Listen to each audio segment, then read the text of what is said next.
What kind of questions are the most productive questions to ask of Italian Renaissance painting?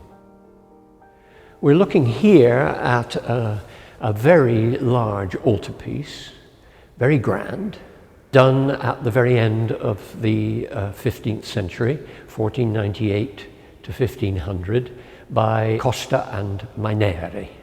And by the time they were working on this, the machinery of illusionism had been completely perfected. They knew how to do architectural depth, they knew how to do the soft shine of light on armor.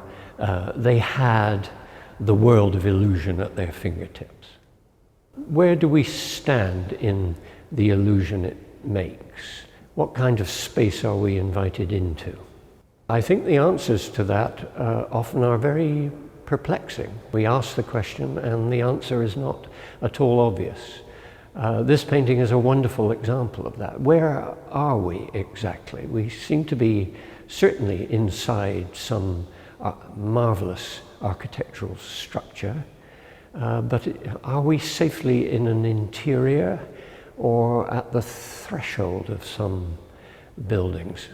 Maybe in some kind of portico or loggia or anteroom or throne room. Well, it's certainly a throne room.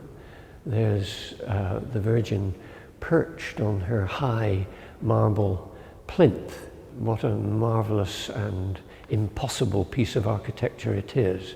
And of course, the ins and outs are punctuated and sort of accelerated by the fact of sculpture and painting and mosaic work being on every bending surface. And then look above. Does the throne have a back? Perhaps we're immediately invited to think it does. There seems to be a red draped rear to the throne.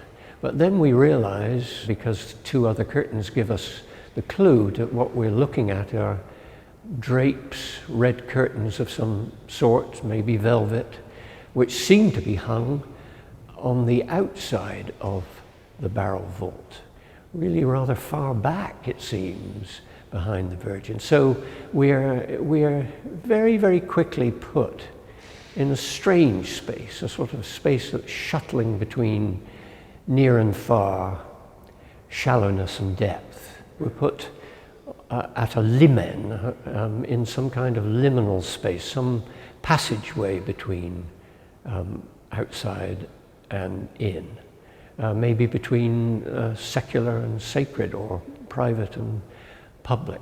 And this seems to me completely typical of Renaissance painting at this point. It's as if painting absolutely revels in its ability to make uncanny, impossible, but completely convincing other worlds. Worlds which look extraordinarily plausible and into which we feel we can enter, but as we enter, we begin to realize their strangeness, their foreignness, their not quite belonging to any world we normally inhabit.